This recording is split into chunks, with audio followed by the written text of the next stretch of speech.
बिस्मिल्लाहिर्रहमानिर्रहीम। यस्सिर ली अमरी वहलुल उक़दतम मिन लिसानी यफ़क़हू क़ौली। अम्मा बअद फ़क़द क़ाल इमामुना अल-हुसैन अलैहिस्सलातु वस्सलाम इन्नमा ख़रजतु लितलबिल इस्लाह फ़ी उम्मति जद्दी। सल्लल्लाहु अलैहि मोहम्मद व आले मोहम्मद। दुआ है परवरदिगार आलम हम सब का यहाँ पे आना अपनी बारगाह आली में कबूल फरमाए और जिस मकसद ज़िंदगी को लेकर इस फ़र्श अज़ा पे तशरीफ़ लाए खुदा उन मकासद में भी हम सबको कामयाबियाँ कामरानियाँ नसीब फरमा दे। मुसलसल आपकी खिदमत में अर्ज़ कर रहे हैं कि आशूरा और इस्लाह मुआशरा मजालिस अज़ा आशूराई समाज बनाने के लिए हैं। मजलिस सिर्फ़ एक तारीख़ के वाक़े को सुनने के लिए नहीं है कि हमने पहली मजलिस से आपकी खिदमत में अर्ज़ किया कि इफ़ादियत मजलिस इमाम हुसैन 10 आइन आपकी खिदमत में रखे। पहला आइन आइन अक़ल है कि हम मजलिस सुनते हैं ताकि अपनी उक़ूल को मजबूत करें। एक छुरी को तेज़ करने के लिए पत्थर की ज़रूरत है, इंसानी अक़ल को तेज़ करने के लिए इंसान को विलायत और ज़िक्र अहले बैत अलैहिस्सलातु वस्सलाम की ज़रूरत है। आज मुख्तलिफ़ मुआशरे हैं। शिया मुआशरा अक़लमंद मुआशरा है। उसकी दलील हमने बताई कि हमारे यहाँ सख्त शराइत हैं। हम हर किसी को इमाम नहीं मानते। शर्त है कि इमाम आदिल होना चाहिए, इमाम मासूम होना चाहिए, मसून अनिल ख़ता होना चाहिए। हमारे यहाँ नमाज जमाअत भी पढ़ाई जाए तो हर कोई आगे नहीं खड़ा होता कि मजमा उसके पीछे खड़ा हो जाए। ये शऊर जमी है, ये अवामाना शऊर है कि 10 लोग सोचते हैं कि कौन आगे खड़ा होगा, कौन नमाज पढ़ेगा। 10 लोगों की इमामत रहबरियत हम किसी जाहिल को नहीं देते। 10 लोगों की इमामत जो सिर्फ नमाज पढ़ाना है, नमाज में वो आपसे कलाम नहीं करता, अल्लाह से कलाम करता है, लेकिन उसके लिए भी शर्त रखी कि आदिल होगा, हलाल ज़्यादा होगा, तरत सही होगी, अच्छी तारीफ़ और अच्छा नाम रखने वाला होगा, तब जाके हम पीछे खड़े होंगे। मद्दे मुकाबिल आपको दूसरे मुसलमानों के मुआशरे हैं, उनकी ऐसी शराइत है जो मिंबर से हम बयान भी नहीं कर सकते कि कैसे कैसे अफराद इमाम जमाअत बन सकते हैं जिनके पीछे नमाज पढ़ी जा सकती है। ये वो अक्ल शिया थी, ये वो अक्ल इज्तिमाई थी जो कहाँ से मिली? आपको इसी फर्श अज़ाए इमाम हुसैन से मिली। फिर हमने कहा इस आलम में जो इख्तलाफात, जो जंगें आपको नज़र आ रही हैं, उसमें भी आपने अक्ल देखी कि हर मुआशरा जुल्म के सामने झुकता हुआ नज़र आया। हर समाज आपको जुल्म और जालिम के सामने सजदरेज़ होता हुआ नज़र आया। लेकिन उन सारे समाजों में अगर कोई समाज और मुआशरा वक्त के यजीद के मुकाबले में खड़ा हुआ तो हुसैन इब्न अली के चाहने वाले थे या इस समाज से इंस्पायर थे। इख्वानुल मुस्लिमीन की मैंने आपको मिसाल दी। मिस्र में एक इनकलाब आया इख्वानुल मुस्लिमीन का, उनके दरमियान भी इख्तलाफ था कि हमारे पास सही सनद रिवायात मौजूद हैं कि अगर हाकिम फासिक भी हो, फाजिर भी हो, हबशी काला गुलाम भी हो तो हम उसकी इत्तबा करेंगे, उसके खिलाफ क़ियाम नहीं कर सकते, हराम है। और जब इनका एक तबका क़ियाम करता है, फिर किसी अरब कंट्रीज़ की यूनिवर्सिटी में मीटिंग की जाती है, 2 से 12 बिलियन डॉलर इन्वेस्ट किया जाता है कि ये जो इख्वानुल मुस्लिमीन की हुकूमत है इसको गिराया जाए। क्योंकि अगर ये फ़िक्र मुस्लिम मुआशरों में आ गई कि जितने किंगडम बने हुए हैं, जितनी बादशाहतें बनी हुई हैं, जो फाजिर भी हैं, जो जालिम भी हैं, बल्कि 1 साल नहीं 1400 साल एक फ़िक्र मुस्लिम मुआशरे पे आती है। 1400 साल यजीद जैसे बनु उमैया, बनु अब्बास इसी फ़िक्र को लेकर चले। और इमाम हुसैन वो वाहिद नहज़त उठाने वाले इमाम हैं जिन्होंने मुआशरे को शऊर दिया कि तुम जुल्म और जालिम के मुकाबले में खड़े हो जाओ। तो आप मत समझिए कि फ़र्श अज़ा पे आने से सिर्फ 4 बातें आप सुनते हैं। यहाँ से आपको तहज़ीब सिखाई जाती है, यहाँ से आपको फ़िक्र हुसैनी बताई जाती है। और हमने अर्ज़ किया आपकी खिदमत में कि ऐलान इमामत अगर कुरान करता है अमीरुल मोमिनीन की, वो हालत नमाज में करता है, जमाअत में करता है, क्योंकि तब में जमई का पे जमा हो जाते हैं। खुदा को ये जमा होना बड़ा पसंद है कि अगर कहत आ गया लोग मिलें दुआ करें, घर में कोई बीमार है 40 मोमिन जमा हो जाएं दुआ करें, ये जमा होना खुदा को बड़ा पसंद है। इसे कहते हैं मुअल्लिफ़तुल क़ुलूब। इमाम हुसैन फर्श अज़ा पे बुला के आप लोगों के दिलों को जोड़ना चाहते हैं। मैंने बारिस्तरीन मिसाल दी इराक और ईरान की जंग की। 8 साल तो मुल्क आपस में लड़ें, सदियों तक इनके बीच में इख्तलाफ होना चाहिए। दुनिया के कई भी मुल्क आप देख रहे हैं, जब उनकी जंगें होती हैं नस्लों की नस्लें आपस में लड़ती रहती हैं। लेकिन अजब है 8 साल लड़ने वाले मुल्क अरबईन हुसैनी में अजीब नज़ारा नजर आया कि एक मोमिन दूसरे मोमिन के पाँव दबा रहा है, एक मोमिन दूसरे मोमिन को पानी पिला रहा है। ये कौन है जिसने एक शिया को दूसरे शिया से मिला दिया? ये अबा अब्दुल्लाह हुसैन है, ये हुसैन की मोहब्बत है, ये आज़ादारी अबा अब्दुल्लाह है। तो समझो ये आज़ादारी समाज को बनाने का नाम है। मौला हुसैन फरमाते मैं हुकूमत की लालच में नहीं, मैं जाह तलबी के लिए नहीं, मैं नफ्स व हवा व हवस के लिए नहीं, पर मैं इसलिए निकला ताकि अपने रसूल की उम्मत की इस्लाह करूँ। तो जब तक मुआशरा सालेह नहीं बनता, यरसुहा इल्ला इबादियस सालिहीन, ज़मीन का विरसा किनको मिलेगा? इबादुस सालिहीन को। तो अगर हम इमाम ज़माना के लिए ज़मीन साजी करना चाहते हैं कि मौला ज़हूर फरमाए ये जमान चाहते इमाम ज़माना के लिए कुछ करें, तो उसके लिए ज़रूरी है सबसे पहले हम इस्लाह करें। इस्लाह तब तक मुमकिन नहीं जब तक हम अपने मुआशरों में यकजहती यकसुई पैदा नहीं करते। सल्लल्लाहु अलैहि मोहम्मद वाले मोहम्मद पर। एक इज्तिमा को ख़राब करने के लिए दुश्मन ने जो साजिश की, सबसे पहले उन्होंने फैमिली पे अटैक किया। क्योंकि मुआशरा बनता है ख़ानवादों से कि अगर ख़ानदान को तबाह कर दो मुआशरे तबाह बर्बाद हो जाएंगे। तो तो the war against the family, मैंने बुक बताई आपको, नौजवान जो बाशऊर हैं इस बुक को डाउनलोड करें, पढ़ें। लिखने वाला अंग्रेज़ है, इसने खुद लिखा कि हमारे मुआशरों को कैसे तबाह किया। मुआशरों में गैर शरई शादियों को आम किया गया, द वाइट मैरिजेस, अकेले लड़का लड़की रह रहे हैं, किसी निकाह की ज़रूरत नहीं है, या शादी को इतना मुश्किल कर दो कि जवान शादी की तरफ जाए नहीं, या हरामकारी को इतना आसान कर दो कि ये उस फेले शादी की तरफ न जाए, कहे कि जब मेरा काम बाहर हो जाता है तो मुझे शादी करने की क्या ज़रूरत है। लोगों की गोदों से बच्चों को निकाल के हैवानों को रखा गया। ये कुत्ते बिल्ली का कल्चर, पहले जो मोहब्बत दादा दादी रिश्तेदारों की आपस में होती थी, का पूरा निज़ाम फैमिली ख़त्म कर दिया गया। फेमिनिज्म को आम कर दिया गया, औरतों को आज़ादी के नारे की खुशबू दिखा के, नारा दिखा के उनको घरों से बाहर लाया गया, और इनको सिर्फ एक प्रोडक्ट बनाया गया ताकि इनको इस्तेमाल किया जाए, उसका फ़ायदा भी कैपिटलिज्म के जो कमर्शलिज्म की बुनियाद पर है उसका फ़ायदा लिया जाए। अब आप जब फर्श अज़ा पे आते, खुदा ने आपको कौन से रोल मॉडल दिए? सैयदा फ़ातिमा ज़हरा जैसा रोल मॉडल। सलवात पढ़ें बीबी की शान पे। जनाब ज़ैनब कुबरा जैसा रोल मॉडल। खुदा ने ऐसे रोल मॉडल आपको दिए हैं कि जिनकी बुनियादों पे आप अपनी नस्लों को समझा सकते हैं। इमाम हुसैन अपने क़ियाम के लिए 4 चीज़ें बयान करते हैं।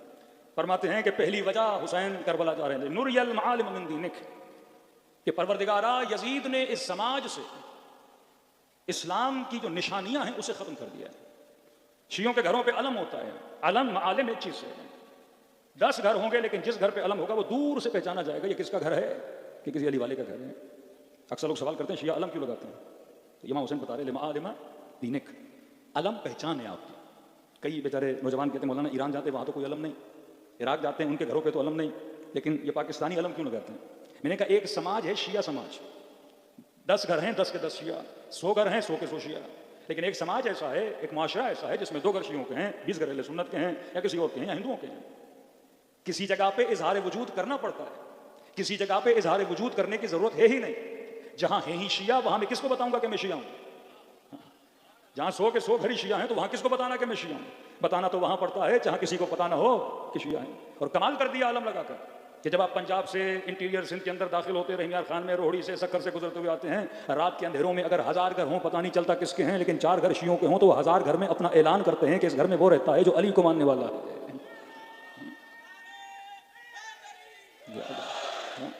ऐलान वजूद, इजहार करो, तकिए का जमाना नहीं, बताओ कि किसके मानने वाले हो, हुसैन इब्न अली के मानने वाले हो। तो गोया ये एक घर ऐलान कर रहा होता है, मुझे घर से निकलने की जरूरत नहीं कि बताऊं कि मैं अली का चाहने वाला हूं, मैं अली वलीउल्लाह का मानने वाला हूं। मैंने अलम लगा दिया, ये मालिम है किसके? अज़ा हुसैन इब्न अली के, मकतब के अलम लगाया, दुनिया को पता चला इस घर में कौन रहता है, हुसैन का चाहने वाला। कोई प्यासा गुजरेगा, कोई और पानी दे ना दे, लेकिन जिस घर पे अलम लगा है ये जरूर पानी पिलाने वाले हैं। कोई मदद करे ना करे, लेकिन इस घर के अंदर रहने वाले हमारी मदद जरूर करेंगे। यहां इमाम हुसैन फरमाते हैं कि मैं इसलिए निकला नुरियल मालिम मिन दीनी, ताकि लोगों को बताऊं कि अलम दीन क्या है। यजीद ने दीन के अलम मतलब दीन को बुलंद करके बताओ। मिसाल के तौर पे आपको किसी जगह से उठा के किसी एक मुल्क में भेजा जाए सोते हुए, और जब आपकी आंखें खुलें आप देखो उस मुल्क के रोडों पर हो, आपसे पूछा जाए बताओ ये मुस्लिम कंट्री है या नॉन मुस्लिम कंट्री है, तो कैसे पता चलेगा? मालिम दीन को देख के पता चलेगा। किसी मस्जिद पे निगाह पड़ी, रोड पे देखा खवातीन जा रही हैं, सरों पे दुपट्टे हैं, लिबास बड़ा मोहतरम पहना हुआ है, तो फौरन कहोगे भाई जनाब ये मुसलमानों का मुल्क है। लेकिन अगर किसी ऐसे मुल्क में आंख खुली जहां लिबास कम था, जहां फहाशी थी, जहां उरियानी थी, फौरन बोलोगे ये किसका मुल्क है? तो फिर मुस्लिम का मुल्क है। इसे कहते हैं मालिम दीन, कि मुआशरे से दीन की पहचानों को क्या किया जाए? खत्म कर दिया जाए। तो यजीद ने फिस्क व फुजूर फैला दिया। आज पाकिस्तान में अगर किसी सियासतदान की शराब पकड़ी भी जाती है तो कहते शहद का पानी था, किसी गवैये की शराब पकड़ी जाती है कि पीर साहब का पढ़ा हुआ पानी था। क्यों झूठ बोल रहा है? क्योंकि मुस्लिम मुआशरा है, उसे पता है कि मुस्लिम मुआशरे में भले पीता हूं, लेकिन अगर लोगों को पता चला तो बहुत क्रिटिसिज्म होगा मेरे ऊपर। ये मुआशरा एक्सेप्ट नहीं करता कि यहां का कोई गवैया भी शराब पिए, यहां का कोई सियासतदान भी शराब पिए, हालांकि पूरे मुल्क को पता होता है ये शराबी हैं, कबाबी हैं, लेकिन वो इस चीज को एक्सेप्ट नहीं करते क्योंकि मुआशरा ये है मुस्लिम मुआशरा। इस चीज को यजीद ने खत्म कर दिया था। आज इस चीज को खत्म किया जा रहा है कि जो कभी है उसे हसन बनाओ, जो हसन है उसे कभी बनाओ। अब ये अहले मिंबर को सोचना चाहिए, कभी को कभी कौन बताएगा, हसन को हसन कौन बताएगा? अशहदु अन्नका कद अक़मत सलात व आतैत ज़कात व अमरत बिल मारूफ व नहीत अनिल मुनकर। अगर आपकी 1 घंटे की मजलिस में 10 मिनट ये न बताया जाए इस जवान को कि जवान बुराई क्या होती है, अच्छाई क्या होती है, तो ये बुराई को पहचानेगा कैसे? ये अच्छाई की तरफ रागिब कैसे होगा? ये माएँ बहनें जो मजलिसों में आती हैं, इनको अहमियत हिजाब का न बताया जाए, इस जवान को गैरत की अहमियत का न बताया जाए, तो ये अपनी ज़िंदगी को हुसैनी ज़िंदगी कैसे बनाएगा? ये अय्याम अज़ा, ये अशर इमाम हुसैन इंसान को हुसैनी तहज़ीब देता है कि करबला में 4 साला बच्ची भी इस पे रो रही है कि मेरी चादर को छीना जा रहा है। सैयदा ज़ैनब हर जगह पे यही कह रही हैं कि मेरी चादर को छीना जा रहा है। इमाम ज़ैनुल आबिदीन ज़िंदान शाम ये बता रहे हैं कि मैं माओ बहनों और कुफियों के साथ शराबियों के दरबार में ले जाया जा रहा है। गमे अहले बैत क्या है? वहां पे अली अकबर के सर को नहीं देख रहे, हजरत अब्बास की कटी हुई गर्दन को नहीं देख रहे, क्योंकि शहादत तो इनका विरसा है। वहां गम यह है कि जो चीज मालिम है उसको यजीद तबाह बर्बाद कर रहा है। आज मुख्तलिफ पब्लिसिटी के टूल्स मौजूद हैं जो निज़ाम शैतान को फैला रहे हैं। उसमें मीडिया ले लें, सोशल मीडिया ले लें, इंस्टाग्राम ले लें, टिकटॉक ले लें, फेसबुक ले लें, जगह जगह बेहयाई को फैलाया जा रहा है। लेकिन आपके ज़माने में एक टूल अबा अब्दुल्लाह हुसैन ने आपको दिया है, वो है मिंबर इमाम हुसैन अलैहिस्सलातो वस्सलाम, जो जवानों को बताता है कि सही क्या है और गलत क्या। सल्लल्लाहु अलैहि मोहम्मद वाले।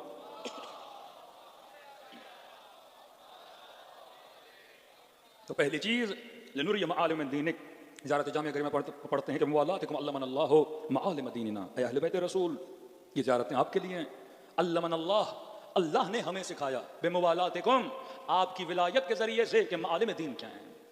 विलायत अहले बैत हमें बताती है कि दीन शनासी क्या है। इस लफ्ज़ कुबह को समझें, कुबह गुनाह।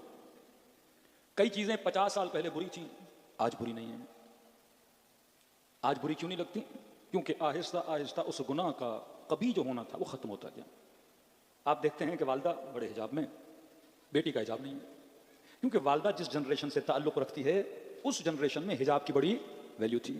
बेटी क्योंकि 20s में पैदा हुई है, इस जनरेशन में क्योंकि हिजाब की वैल्यू नहीं है, उस स्कूल में इस चीज़ की वैल्यू को बताया नहीं जाता, टीवी और मीडिया पे इस चीज़ को आम कर दिया गया, लिहाजा ये बेहिजाब है। तो जनरेशन टू जनरेशन इंसान की तरबियत पे इफेक्ट डालती है। 20 साल पहले, 40 साल पहले जो चीज़ बुरी थी आज बुरी नहीं लगती। मैं अक्सर मजालिस में मिसाल दे चुका हूँ कि आज से 40 साल पहले अगर कोई बंदा फटी हुई पैंट पहनता तो लोग कहते हैं यहाँ फ़कीर है, यहाँ सीने के लिए इसके पास बेचारे के पास पैसे नहीं है। हाँ?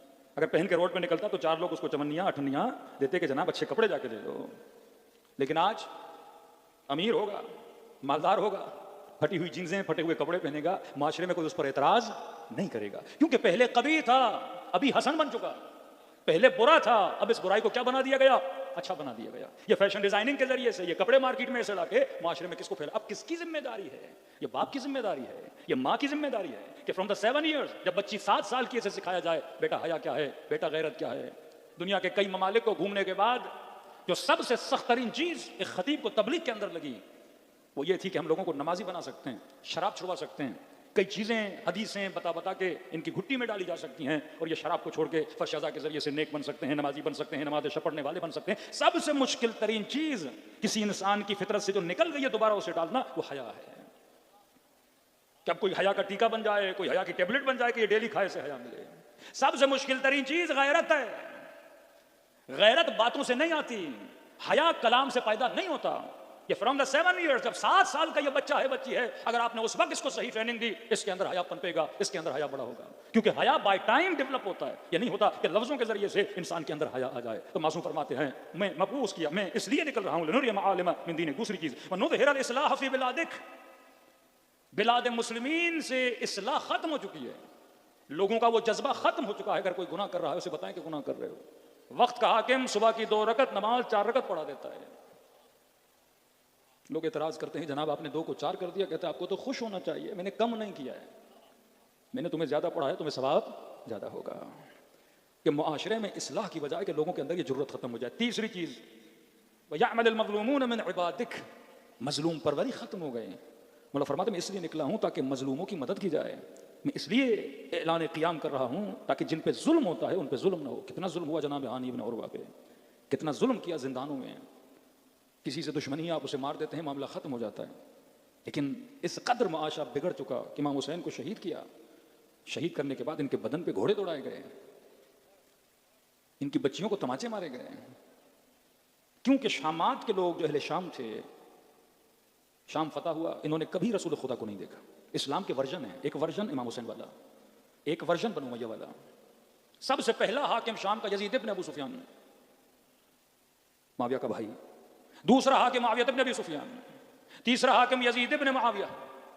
इन्होंने कभी रसूल को नहीं देखा, इन्होंने कभी असहाब रसूल को, अहले मदीना को इतना आते जाते नहीं देखा।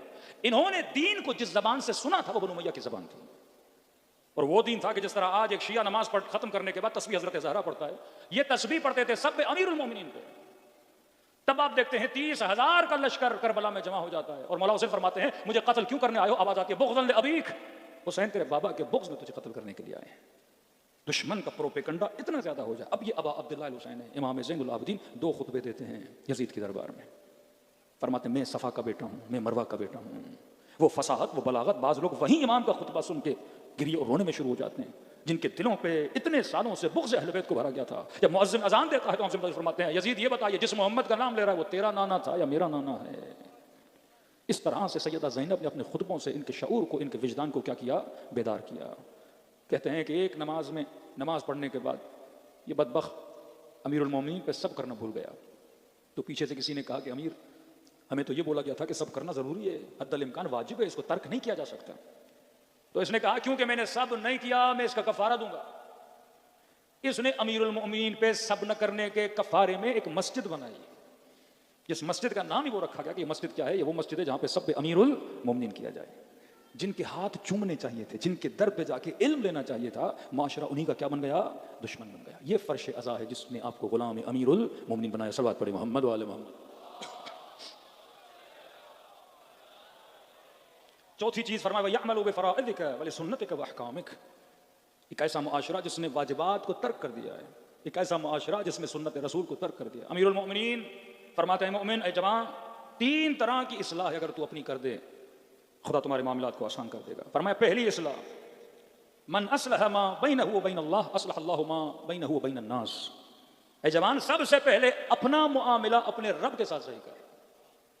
तो अल्लाह एक वादा देता है, अगर तू मेरे साथ अपना कनेक्शन सही कर देगा तो मैं तुम्हारा कनेक्शन लोगों के साथ सही कर दूंगा। अगर तू अपना ताल्लुक खुदा के साथ सही करता है तो अल्लाह का वादा है कि मैं तुम्हारा ताल्लुक और कनेक्शन लोगों के साथ सही कर दूंगा। बाज़ लोग हैं दीनदारी छोड़ देते हैं, भाई आप दीनदारी क्यों छोड़ रहे हैं? तो कहते हैं कि फ़लाँ मौलवी साहब को देखा, फ़लाँ आलिम साहब को देखा, उनसे हमने चंद चीज़ें देख ली, लिहाजा दीनदार बनने का कोई फ़ायदा नहीं है। जैसे अक्सर आपने देखा होगा ये बड़े बड़े दाढ़ी वाले इतनी दहशतगर्दी कर रहे हैं तो हमें दाढ़ी रखने की ज़रूरत क्या है? कि ख़वारिज इतने इतने नमाजी थे तो हमें दीनदार बनने की ज़रूरत नहीं। वो मुर्जिआ का अक़ीदा कि दिल बस पाक होना चाहिए, दीनदार बनने की ज़रूरत नहीं है। मेरे चौथे इमाम, इमाम जाफ़र सादिक़ अलैहिस्सलातु वस्सलाम, पहले शुबहा दूर करें, आप दीनदार बनो। अगर कोई दीनदार नुमा शख्स कोई गलत काम करता है उसकी वजह से आपको दीन छोड़ने का हक नहीं है कि जना फला नमाजी था उसने चोरी कर दी, इस नमाज का फायदा क्या? फला की दाढ़ी थी, सर पे टोपी थी तो इतने लोगों को टोपी पहना के चला गया, तो क्या फिर अब टोपी रखने का फायदा क्या? इबादत करने का फायदा क्या? चौथे इमाम ये हकीम अहले बैत किस तरह से इन्होंने नस्ल तशय्युअ की तरबियत की है। मासू फरमाते हैं 4 चीजें दुनिया में ऐसी हैं उनके पीछे न जाना तुझे कभी मिलेंगी नहीं। 4 चीजें उसके पीछे न जाना तुझे कभी नहीं मिलेंगी।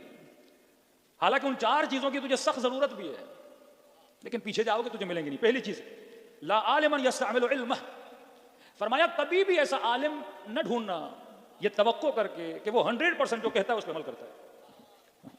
ऐसा ना मौलवी तुझे मिलेगा ना ऐसा तुझे आलिम मिलेगा। अगर कोई मिलेगा तो वो इमाम मासूम है, क्योंकि हर बंदा जायज़ुल खता है कि फला पेश इमाम के पीछे हम तो नमाज नहीं पढ़ते, हमने उसे ये देख लिया। हमारे उस्ताद कहते थे कि बहुत पहले, आज से 40-50 साल पहले का मोहल्ले का एक बड़ा आबिद बंदा, मुत्तकी बंदा, एक पेश इमाम साहब जो बहुत ज्यादा इबादत में, इरफान में मशहूर थे कि पूरा मोहल्ला उसके पीछे नमाज पढ़ता था। लेकिन देखा ये बंदा मस्जिद में आता है, छत पे जाके नमाज पढ़ता है, मौलवी साहब के पीछे नमाज नहीं पढ़ता। किसी ने जाके पूछा क्यों नहीं पढ़ा? छोड़ दीजिए हमारे अपने मामलात हैं कि जनाब नमाज जमात का सवाब, पूरी सफ खड़ी, आप पीछे क्यों नहीं आते? अब पुराने ज़माने की सोच बता रहा हूँ कि मौलवी को कैसा होना चाहिए, लोगों की सोचें देखें। तो कह रहे हैं हमने इनको किसी के घर पे देखा था, ये बड़े मुर्गे और चरखे खा रहे थे। अब मौलवी होते हुए मुर्गे खाना, ये तो आदिल नहीं है। इनको तो खाना वही खाना चाहिए जो हमने सुना अमीरुल मोमिनीन उबले हुए कद्दू खाते थे, सूखी हुई रोटी खाते थे। छठे इमाम फरमाते हैं कभी भी ऐसे आलिम की तलाश में न निकलना जिससे तुम ये तवक्को रखो कि 100% ये जो कहता है उस पर क्या करता है? अमल करता है। फरमा नहीं, अगर मस्जिद में पेश इमाम है, कोई मौलाना है, कोई अच्छी शोहरत रखता है, तुम उस पर क्या करो? अमल करो, उसकी इक्तदा करो। लेकिन जितना डीप के अंदर जाओगे तुझे कोई आलिम नहीं मिलेगा। जब आलिम नहीं मिलेगा तो आलिमों का किनारा करना छोड़ दोगे, आलिमों के साथ रहना छोड़ दोगे, और जब आलिमों का साथ छोड़ोगे तो इल्म का साथ छूट जाएगा, और जब इल्म का साथ छूट जाएगा तो बेअमल हो जाओगे। दूसरी चीज फरमाते हैं कि अमलन बिला रिया, फरमाया ऐसा अमल भी न ढूंढो, ढूंढ ढूंढ के थक जाओगे कि जिस अमल में रिया ना हो। मुमकिन ही नहीं है कि कोई बंदा कहे मैं नमाज जमात पढ़ने जा रहा हूँ, कि आज के बाद नहीं जाऊँगा। भाई क्यों नहीं जाओगे? कि मोहल्ले वाले देख रहे हैं, कल बोलेंगे ये बड़ा मुत्तकी है तो मैं नमाज जमात नहीं जाऊँगा, रिया ना हो जाए। हम तो घर में छुप के पढ़ते हैं ताकि अमल क्या रहे, खालिस रहे। तो नहीं, बाज अमल में रिया जरूरी है। जमात में जाओ ताकि दुनिया देखे, जुलूस में आओ ताकि दुनिया देखे, मातम करो ताकि दुनिया देखे, हुसैन हुसैन कहो ताकि दुनिया सुने और देखे। फरमाया अमलन बिला रिया नहीं हो सकता। एक बंदा रूटीन से नमाज शब पढ़ता है, आज रात किसी ने उसको अपने घर पे दावत दी, खाना था, अब नमाज शब का वक्त हुआ, अब जहन में शैतान वसवसा लाएगा, जनाब अभी नमाज शब पढ़ोगे, ये समझेंगे बड़ा मुत्तकी है, बड़ा परहेजगार है, तो लिहाजा नमाज शब पढ़ने की जरूरत नहीं है। फरमाया नहीं, ऐसा अमल है ही नहीं। तुम्हारी नीयत ये होनी चाहिए कि मैं रियाकारी नहीं कर रहा, लेकिन अगर उस अमल से रिया निकल रहा है, लोगों की नजर में वो अमल आ रहा है, उस अमल को करने में कोई वजह नहीं है। तीसरी चीज फरमाया तामन बिला शुबहा, ऐसी गजा की तलाश में निकलो जिसमें कोई शुबहा ना हो। वो गजा तुझे मिलने वाली नहीं है। किसी के घर में गए, उसने मुर्गा रखा है, उसने कोई गोश्त रखा है, अब आप सोचना शुरू हो गए ये गोश्त जिस दुकान से लिया था उसने अल्लाह अकबर पढ़ा था कि नहीं, उसने छुरी सही से चलाई थी कि नहीं। फरमाया इन सोचों में जाओगे तो गोश्त से भी जाओगे और भूख मर जाओगे, खाने से भी चले जाओगे। तो फरमाया इतनी डीप में नहीं जाना। हाँ, जिसके घर जा रहे हो देखा करो फर्द मुतदय्यन है कि नहीं, कमाई उसकी अच्छी है कि नहीं। लेकिन अगर मशहूर ज़माना है कि जनाब राशि हैं, जनाब फासिक हैं, जनाब फाजिर हैं, इनकी कमाई अच्छी नहीं है, उसके घर में खाना खाना क्या है, हराम है। लेकिन आम सा मोमिन है, आपको पता है रिज़्क़ हलाल कमाता है, अब उसमें इतनी जुस्तजू और तहकीक करने की ज़रूरत नहीं है। सल्लल्लाहु अलैहि मोहम्मद वाले मोहम्मद। आखिरी चीज़ फरमाया सिद्दीक़न बिला ऐब, ढूंढ ढूंढ के थक जाओगे लेकिन कभी ऐसा दोस्त तुझे नहीं मिलेगा जो दोस्त बगैर ऐब के हो। हाँ, हर बंदे में ऐब है, किसी में गुस्सा ज्यादा है, किसी में थोड़ी बहुत ऐब है। अब मौला फरमाते हैं ऐसी दोस्त की तलाश में निकलो कि मुझे ऐसा दोस्त चाहिए जिसमें कोई ऐब हो ही नहीं। फरमाते हैं अकेले रहने से अच्छा है किसी सालेह बंदे को अपना दोस्त बना दो। अब हर बंदे में ऐब हैं, दो ऐब तुम्हारे अंदर हैं, दो ऐब उसके अंदर, लेकिन किसी फासिक को ना बनाना, फाजिर को ना बनाना। जिसे भी दोस्त बना तो ये तवक्को न रखा करो कि इसके अंदर कोई ऐब नहीं है, या उसकी जाती जिंदगी के अंदर न झांका करो कि आज मेरे साथ था, कल कहाँ गया था, रात कहाँ गुजारी थी। तुम्हें जासूसियां करने की जरूरत नहीं है। बस अगर मुआशरे में मस्जिद में आने वाला है, नमाजी है, मासू फरमाते हैं दो चीजें देखा करो। मौला कौन सी चीज? फरमाया एक देखा करो वफाए अहद करता है कि नहीं, जबान का सच्चा है कि नहीं, अमानतदार है कि नहीं। अगर ये दो खुसूसियतें इसके अंदर है, ये इस काबिल है कि इसे क्या बनाया जाए, दोस्त बनाया जाए। हमारे मौलाना कहते हैं कि जवान तंजीमी जवान थे, एक जवान मस्जिद में नमाज पढ़ने आ रहा था, तो उसे कहा जनाब आप मस्जिद में नहीं आते, आप जुलूस में नहीं आते, आप दिफाए मुकद्दस के जुलूस में नहीं आते, हम मरकजी प्रोग्राम्स करते हैं, आप यहाँ पे नहीं आते। उसने कहा भाई इन प्रोग्रामों में मुझे जाना पसंद नहीं है, मैं न दिफाए मुकद्दस में आता हूँ, न धरनों में आता हूँ, न क्या कभी कभी नमाज पढ़ने आता हूँ। तो कहा कि फिर क्या हुआ? हमने कहा भाई इसकी जरूरत नहीं है, ऐसा जवान हमारी महफिल में आके क्या करेगा। आलिम ने कहा इसी को तो लाओ महफिल में। अगर ये तुम्हें झूठ बोलता कि मुझे पसंद है तो बुरा था, इसने तुझे क्या बताया? सच बताया कि जनाब ऐसी जगहों पे मैं नहीं जाता। मतलब जबान का क्या है? सच्चा है। इस बंदे को इस महफिल में लाओ, फिर आहिस्ता आहिस्ता इसके अंदर दीन की मोहब्बत को पैदा करो। दीन एक दिन में किसी को आप दीनदार नहीं बना सकते, आहिस्ता आहिस्ता बच्चों को महफिल अहल बैत में लाया जाता है। वहाब कल्बी भी क्रिश्चियन था, किरदार इमाम हुसैन से हुसैनी बना। जनाब ज़ुहैर को कितनी मरतबा इमाम ने कासिद भेजे, कितनी मरतबा पैगामात भेजे, लेकिन आखिरी पैगाम में जनाब ज़ुहैर बना। तो हर चीज़ की तरकीब अहल बैत ने फरमाई है। फरमाया अगर तू अपना ताल्लुक अल्लाह के साथ सही करे, खुदा तुम्हारा ताल्लुक बंदों के साथ सही कर देगा। कि मेरे छठे इमाम इमाम जाफर सादिक अलैहिस्सलातु वस्सलाम फरमाया कि अगर मसाइल हैं, दुनियावी मसाइल हैं, रिज़्क़ के मसाइल हैं, अल्लाह के साथ सही हो जा, खुदा तेरे यहाँ के सारे मसाइल हल कर देगा। एक जवान था, इमाम की खिदमत में आया कि मौला बड़ी तंगी है। कल एक वाक़या सुना, दूसरा सुना रहा हूँ। इमाम ने इसके लिए दुआ की कि जवान बाहर निकला, इसने देखा गली के अंदर एक अंगूठी पड़ी है, बड़ी कीमती अंगूठी। सीधा गया अंगूठी बेचने वालों की बाजार में, कीमत करवाई। उन्होंने कहा जनाब ये तो बहुत ज़्यादा महंगी अंगूठी है, बहुत ज़्यादा महंगी है। किसकी है? कि मेरे नहीं है, रास्ते से मिली है, मैं भी ढूंढ रहा हूँ। तो उन्होंने कहा हमें पता है ये महंगी अंगूठियाँ फलां यहूदी है वो पहना करता है, शायद उसकी अंगूठी हो। ये उस यहूदी के पास पहुँचता है, कहता है आपकी अंगूठी है? वो निशानियाँ बताता है, हाँ हमारी अंगूठी है। यहूदी परेशान होता है, कहता है जवान मुस्लिम, अय जवान मोमिन, अय जवान मुतदय्यन, पहले ये बता कि अगर किसी और को ये अंगूठी मिलती वो सीधा अपनी जेब में रख के चला जाता। कौन सी चीज़ है जिसने तुझे मेरे दर पे लाया? अमानतदारी। कि तूने इतनी कीमती चीज़ मुझे आकर वापस दी। इसने मुस्कुराकर कहा कि यहूदी क़यामत के दिन तुझे भी उठाया जाएगा, मुझे भी उठाया जाएगा। तू अपने नबी के साथ उठाया जाएगा, मैं अपने नबी के साथ उठाया जाऊंगा। अब यहाँ पे मूसा बैठे हैं, यहाँ पे हजरत रसूल बैठे हैं, और यहाँ तू बैठा है, यहाँ मैं बैठा हूँ। तो वहाँ पे रसूल के सामने रसूल मुझसे पूछेंगे कि तू मेरी उम्मत का मानने वाला था, तुमने मुझे मूसा की उम्मत के सामने क्या कर दिया? शर्मिंदा कर दिया। कहा मैं बुराई इसलिए नहीं करता कि क़यामत के दिन रसूल खुदा मेरे अमल की वजह से कभी शर्मिंदा ना हो। आज हम किस इमाम के मानने वाले हैं? हजरत हुज्जत इमाम ज़माना सल्लल्लाहु अलैहि वसल्लम पर मौला की शान पर। तो हमने किसको सुरखरू करना है? इस जवान ने इमाम ज़माना को सुरखरू करना है। फरमाया अपना और अल्लाह के दरमियान ताल्लुक सही कर, खुदा लोगों के दरमियान ताल्लुक सही कर। दूसरी चीज़ नहजुल बलागा, मौला फरमाते हैं जिसने अपनी आखिरत को सही किया खुदा उसकी दुनिया को सही कर देगा। हर काम करने से पहले यह सोचो कि मेरी आखिरत तो कहीं खराब नहीं हो रही, और अगर तुमने ये फिक्र रखी तो खुदा तुम्हारी दुनिया को सही कर देगा। बहुत बड़े आलिम दीन आयतुल्लाह अबुल हसन इस्फहानी 8 साल की उम्र से शौक दीन, इस्फहान के रहने वाले, छोटा सा गांव, कहते हैं 8 साल की उम्र से मकतब में जाता था, दीनी तालीमात पढ़ता था। जब मैं 11 साल का हुआ तो वो तालीम वहीं तक थी, और आला तालीम हासिल करने के लिए मुझे इस्फहान जाना पड़ता। तो अपने वालिद को कहा कि बाबा मैं इस्फहान चला जाऊँ। उन्होंने कहा बेटा आपकी उम्र 11 साल है, छोटे बच्चे हो, खाने का मसला, कपड़ों का मसला, अकेले तको तना दुरूस परदेश में किस तरह रहोगे, ये तुम्हारे बस की बात नहीं है। लेकिन शौक दीन, नूर दीन, हिदायत का इतना शौक, कहा मैंने जाना है, मेरा दिल यहाँ नहीं लग रहा। बाप न माना। रात को वालिद सो जाते थे, फिर आके वालिद के पाँव बैठ जाते थे, अपने हाथ से पाँव दबाते थे ताकि बाबा राजी हो जाएं। कि मैंने इतना रोया, मैं इतना रोया कि बिल आखिर मेरा बाप राजी हो गया। कहा मुझे छोड़ के आए इस्फहान का मदरसे सदर गालिबन, उसके अंदर दाखिला करवाया, वापस आ गए। 4 महीने कहते हैं बड़े शौक के साथ, बड़े ज़ौक़ के साथ मैंने पढ़ाई की। 4 महीने के बाद सर्दी का मौसम शुरू हुआ, शदीद बर्फबारी इस्फहान में, मदरसे का सहन बर्फ से भर गया, गलियां बर्फ से भर गई, हुजरे ठंडे, कमरे ठंडे। कहते हैं इन 4 महीनों में मेरे ऊपर माल और रिस्क की बड़ी तंगी आई। यहां तक कि कमरे में रोशनी जलाने के लिए शमा चाहिए होती थी, मोमबत्ती, गर्म कमरा करने के लिए कोयले लेने पड़ते थे। खाना मेरा खत्म हो चुका, जो बची हुई सूखी रोटी थी उस रोटी से मैं अपना गुजारा करता था। कि ऐसी आलम में कमरे में कांप रहा था, और इन्हीं अयाम और दिनों के दरमियान मेरे वालिद गांव से उठ के इस्फहान आ गया था कि बेटे से जाके मिलूं। अब जैसे कमरे में आए तो कमरे में रोशनी नहीं, कमरा ठंडा पड़ा हुआ है, खाने के लिए कुछ नहीं, बेटे की आंखों के नीचे हल्के पड़े हुए हैं। फौरन मेरे वालिद ने डांटना शुरू कर दिया, अबुल हसन मैंने पहले ही कहा था ये तुम्हारे बस की बात नहीं है। जिद लगा दी कि मैंने मदरसे जाना है, मदरसे जाना है, मदरसे जाना है। देखो क्या हालत बनाई है, खाने के लिए कुछ नहीं, सर्दी का मसला है, बीमार पड़ जाओगे, अगर कुएं हो जाता तो हम क्या करते माँ बाप।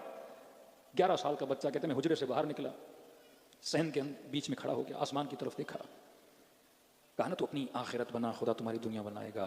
तो अपना मामला रब के साथ सही कर, खुदा बंदों के साथ तेरे मामलात को सही करेगा। कहते मुझे बड़ा इश्क था इमाम ज़माना से।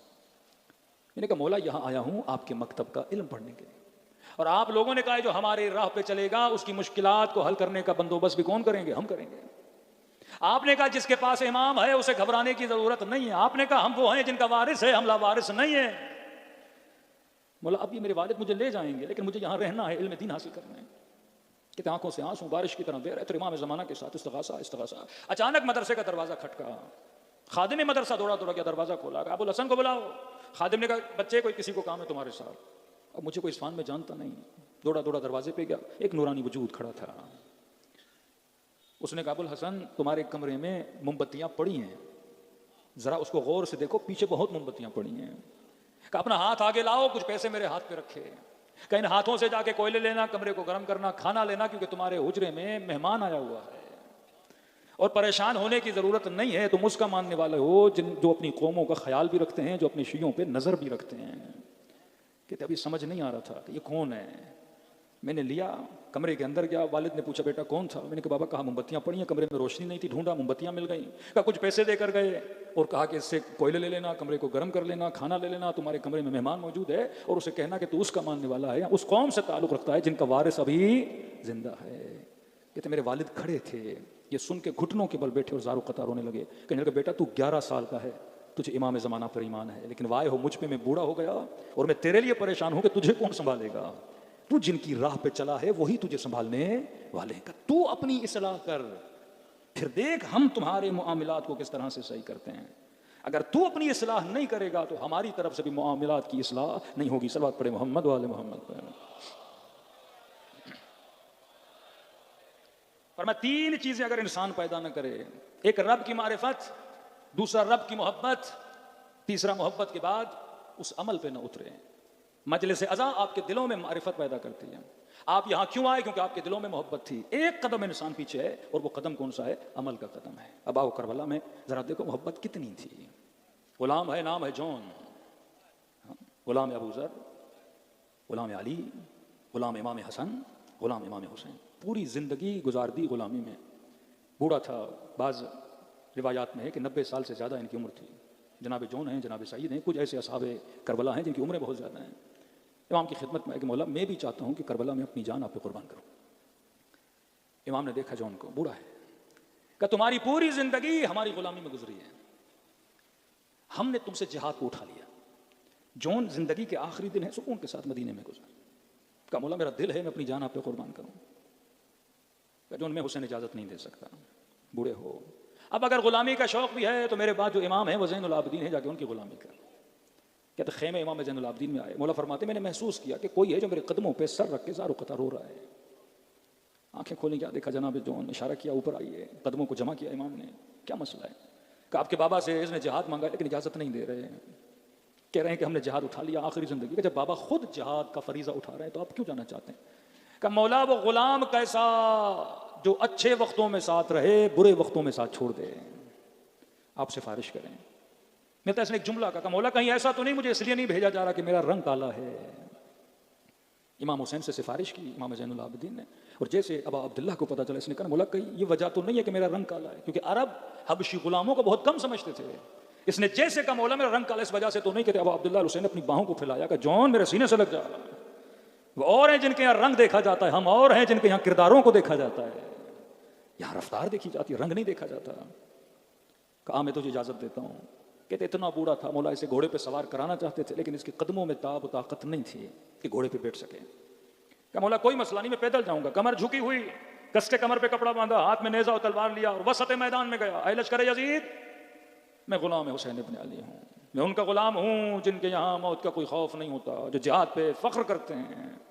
इब्न साद को खबर मिली कि ये कौन है बूढ़ा जो आवाजें दे रहा है, रजस पड़ रहा है, ललकार रहा है, का गुलाम हुसैन है। का अमीर एक तीर की मार है, एक नेजे की मार है, जरा इजाजत दें इसे मार दें। इब्न साद का तू इस गुलाम को नहीं जानता, मैं जानता हूं, इस घर का बच्चा बच्चा जो उनसे मोहब्बत करता है, इसने सबको अपने घुटनों पे बिठा के बड़ा किया है। का अमीर फिर करना क्या है? का इसे इस तरह मारो कि मैं हुसैन का तड़पना देखूं, तीर का नहीं, तलवार का नहीं, नेजा का नहीं। अमीर फिर कैसे मारे? का घोड़े सवार, घोड़ों पे सवारों, हाथों में पत्थर लें, इस बूढ़े को दूर से पत्थर मारें, इतने पत्थर मारो कि ये गिर के जमीन पे गिरे और हुसैन इसका तड़पना देखें। तारीख़ करबला लिखती है जनाब जौन को इतने पत्थर मारे गए, ये जख्मी होकर जमीन पे गिरे। चंद ऐसे असहाब हैं जिनके जनाजों पे अबू अब्दुल्लाह गए, हर सहाबी के बदन पे नहीं गए। उनमें से एक का नाम है जनाब जौन। कहते मौला दौड़े दौड़े आए, जौन गुनूदगी के आलम में था, अचानक इसने महसूस किया कि मेरा सर किसी की गोद के अंदर पड़ा हुआ है। लश्कर यजीद का सिपाही कहता ये सारा मंजर में दूर से देख रहा था। कहता मैंने जिंदगी में न ऐसा गुलाम देखा, मैंने जिंदगी में न ऐसा आका देखा। का क्या देखा तूने? का जैसे सर गोद में रखा हुसैन ने, गुलाम ने फिर अपना सर खाके करबला पे रख दिया। गोया कह रहे होंगे मौला ये गोद अली अकबर के लिए बनी है, मौला मेरा सर इस गोद के काबिल नहीं है। कहते हैं फिर हुसैन ने गोद में रखा, फिर इसने झटक के सर को खाके करबला पे गिरा दिया। तीसरी बार सर रखा, फिर इसने सर खाक पे गिरा दिया। कहता है वो मंजर जो आज तक मैंने किसी आका की मोहब्बत का गुलाम से नहीं देखा, वो ये मंजर था कि जब गुलाम राजी ना हुआ कि सर आका की गोद में हो, तो मैंने दूर से ये मंजर देखा कि हुसैन ने अपने सर को झुकाना शुरू किया, झुकाना शुरू किया, झुकाना शुरू किया, यहां तक कि हुसैन ने अपना रुखसार जौन के रुखसार पर रख दिया और कानों में कहा अल्लाहुम्मा बय्यद वजह तय्यब रिहा।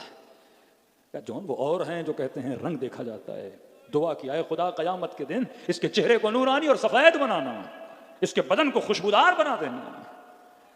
का तू अपना मुआमिला सही कर, यहां तेरा मुआमिला वो सही करेंगे। मजलिस हुसैन का मकसद अबा अब्दुल्लाह से अपना रब्त कल्बी राबिता मजबूत करो। जब वो उन गुलामों के लिए दुआ कर सकते हैं, दो जुमले इमाम ज़माना हमारे लिए भी तो बोल सकते हैं ना। क्यों कहा जब भी मजलिस में जाओ ये तसव्वुर करो ये तेरे ज़िंदगी की आखिरी मजलिस है। का इस तरह सलाम करो जिस तरह ज़ैनब कुबरा ने सलाम किया, इस तरह सलाम करो जिस तरह नन्ही सी सकीना ने सलाम किया। दिन बड़ी तेज़ी से गुजर रहे हैं, फरमा जिसने जितनी खैरात जमा करनी है दिनों में जमा कर ले। कई ऐसी चीज़ें हैं मरने के बाद इंसान पछताता है। क़यामत का दिन का नाम है यौमुल हसर, हर बंदा हसरत खा गया, काश मैंने ज़्यादा जमा किया होता।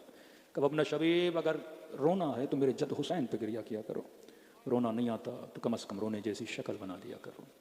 दिलों को करबला ले जाएं, नाम हुसैन सबको आता है, जिसे सलाम नहीं आता इमाम हुसैन का नाम ले और दुआ करें कि खुदा एक मुहर्रम ऐसा भी लाए जिसमें इमाम ज़माना का ज़हूर हम सबको देखने को नसीब हो। अस्सलामु अलल हुसैन व अला अली इब्न अल हुसैन व वाला औलादे हुसैन वाला असहाबे हुसैन की सदा बुलंद हो। अस्सलाम अला हुसैन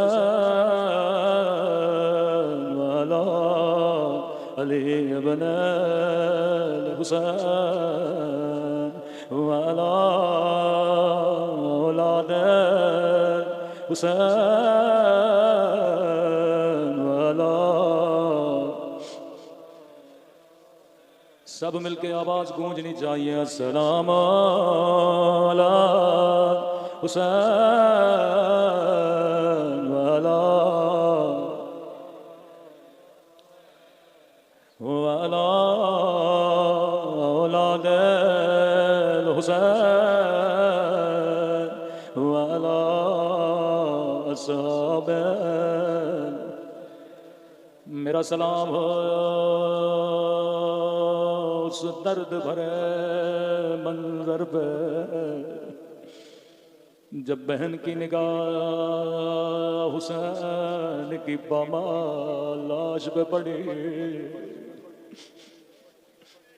बड़ी हसरत से हुसैन के बदन को देखा, रो के अर्ज किया, मेरे अल्लाह मेरा हुसैन ऐसा तो न था। वो अम्मा ज़हरा ने चकिया 20-20 के पाला था। मेरे अल्लाह मेरा हुसैन इस काबिल तो न था कि उसके बदन पे घोड़े दौड़ाए। जिस लही ने घोड़े दौड़ाए थे इब्ने साद के पास आया, कहने लगा इब्ने साद जब मैंने हुसैन के बदन पे घोड़े दौड़ाए मैंने अपने कानों से हुसैन की पसलियां टूटने की आवाज सुनी थी।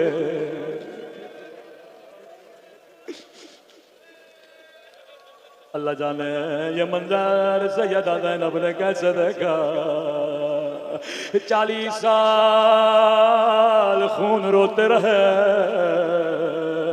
कभी गोश्त की दुकान पे रोते थे, कभी वुजू करते करते पानी को देख के रोते थे, कभी किसी जवा की शादी में जाते थे कहते थे हाय मेरा अली अकबर।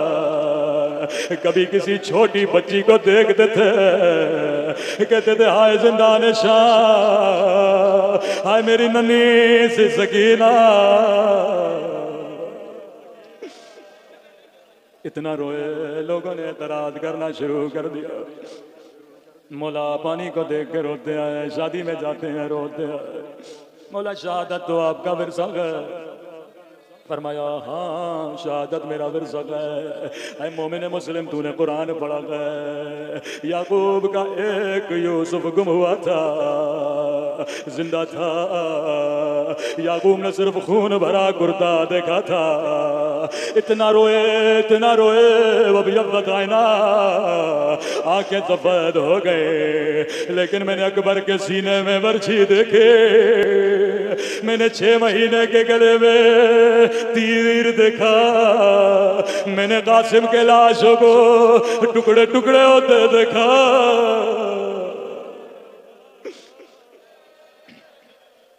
लेकिन तो सच कह रहा है अकबर के सीने में बर्छी लगना मेरा विरसा था, अली असगर के गले में तीर लगना मेरा विरसा था, कासिम की लाश को गठड़ी में उठाना हमारा विरसा था। लेकिन ऐ पूछने वाले तूने मेरे साथ इंसाफ न किया। ये बता क्या माओ बहनों के साथ वो बाजारों में जाना, शराबी के दरबार में 8-8 घंटे खड़ा रहना, क्या ये भी सजाद का विरसा था। इस कदर रोते पूरा मदीना घबरा जाता था। कसाई अपने गोश पे कपड़ा रख देते, एक दिन कसाई कपड़ा रखना भूल गया। मौला ज़ैनुल आबिदीन की निगाह गोश पे पड़ी, ज़मीन पे बैठे, हाय मेरा गरीब वतन बाबा, हाय मेरा 3 दिन का प्यासा बाबा। कसाई ने जल्दी जल्दी से कपड़ा रखा, मौला मैं माफी चाहता हूँ, मुझे नहीं पता था आने वाले हैं। 3 ऐसे सवाल किए, पूरे बाजार में कोहराम बपा हुआ। कसाई मेरा सवाल का जवाब दे, ये जो कटा हुआ हैवान है तूने काटने से पहले पानी पिलाया था या नहीं? मौला मैं मुसलमान हूँ, पानी पिलाता हूँ। रोके कहने लगे, हाय मेरा 6 महीने काली असगा खुश्क ज़बा होठों पे फेरता रहा, किसी को रहम नहीं आया।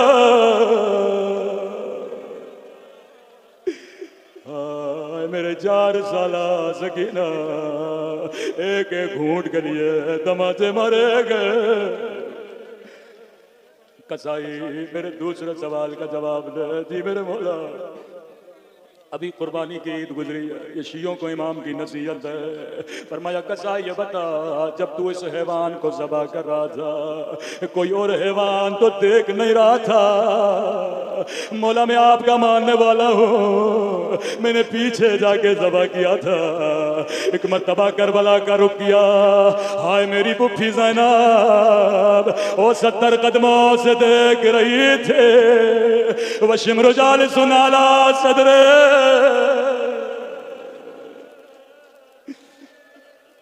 तूने इतना ख्याल किया हैवान हैवान को न देखे। करबला में बहन देखती रही, भाई कटता रहा। आखिरी सवाल बड़ा सख्त सवाल था। कसाई ये बता, जिस छुरी से काटा था क्या तूने तेज किया था या नहीं? कहता मौला मुझे पता है, जब छुरी चलाई जाए तो उसे तेज करना होता है। कहने लगे, हाय मेरा गरीब बाबा, वो खंजर कुंद से मेरे बाबा का गला काटा गया। इमाम ज़माना ज़ियारत नाहिया में फरमाते हैं, मेरा सलाम करबला के उस शहीद पे जिसका गला पीछे से काट गया। फरियादें करती रही, न काट मेरा प्यासा हुसैन।